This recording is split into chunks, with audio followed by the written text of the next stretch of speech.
responsibility to think that I know everything. I sometimes remember, though, or more so, I'm reminded that I do not. Yeah, that's you. But there's one thing I do know, and that's in this whole lottery of life, I really lucked out. I have a wonderful family, I live in a prosperous community, and overall, I live a pretty comfortable existence. So I'm not sure exactly when I figured out that not everybody was as privileged as I was to have this comfortable of an existence, but once this acknowledgement existed for me, I couldn't really shake it off, and I didn't want to. So instead I acted on it. A lot of us have similar realizations, and we turn to donations, or volunteering, or anything under this big umbrella of charitable giving. Now, my first charitable giving experience, I was around 7 or 8, and I went around my neighborhood collecting winter coats for children. Now, my prior experience had been selling cookies, so I knew the lay of the land pretty well. And I mean, I did a pretty good job, so, you know. I put everything into garbage bags once I'd collected them, and my mom drove me out to the nearest homeless shelter. Now, I went inside and delivered them, and the center director was so kind and so appreciative, and I thought it went great. And then I looked around, and they were all adults. And unless I was overlooking some really small adults, the coats were not going to fit. I had great intentions, but I missed the mark. So, between now and then, I've learned a few things, but one of them has been that collecting the coats, or signing up volunteers, or getting people to wear the supporter t-shirts is really the easy part. The hard part is the location, the transportation, the distribution, everything that really makes a service as sustainable as possible and can really use our resources in the best way possible. So the title of this talk is The Last Mile. This is not just to be melodramatic, but actually inspired by the telecom industry. So in that industry, the final distance of networking that goes directly to a customer's house is known as the last mile.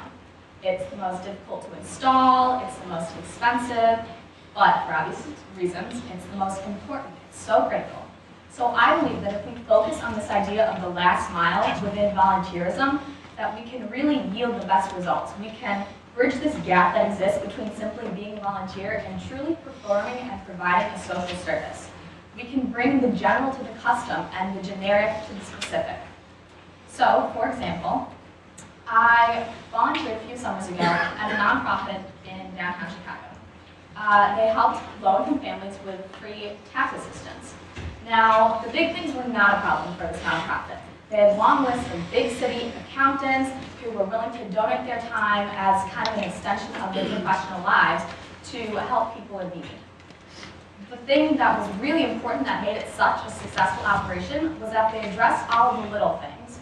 Will there be on-site translators? Will there be on-site babysitters? How will the hours be in terms of work schedules? What will safety be like?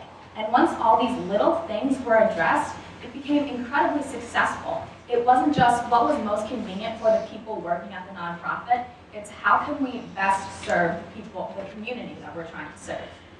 So it is important, of course, to talk about money, because I am not going to be naive and say that cash is not a huge part of it. Any service venture really requires strong funding. However, I think that oftentimes we get the wrong impression. We think that simply by attending a charity dinner where there's a slideshow, or sending a check in the mail, or putting in change in a jar, really makes us think that there's a simple solution to an incredibly complex problem. Oftentimes, we kind of oversimplify the problems that don't directly affect us, but overcomplicate the ones that do. I'm guilty of oversimplification too. I have volunteered at a bilingual tutoring center not too far away from my house for a few years. And when I first got there, I thought it was awesome. And I was like, yeah, I should get more volunteers. We can make a bigger difference. So I tried to get people who could speak conversational Spanish, who liked kids, or who could pretend to know enough second grade math. But after a few months there, I realized I was focusing way too much on the quantity. I wasn't listening. So we needed to figure out what the people that we're serving, the families that we're serving, really need. What they needed was to know that their kids are going to be comfortable and safe after school at our program. So what they did was make the parents feel comfortable and safe. Extension classes were created, classes on nutrition and financial clinics and exercise groups. And suddenly, everybody felt comfortable there. It wasn't just this one-room tutoring center, it was a true place of social exchange. The gap was minimized, and it worked. It had great results.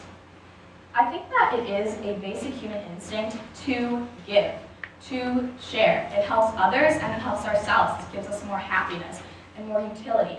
But perhaps what's not more as instinctive is knowing the most positive and effective way to do so.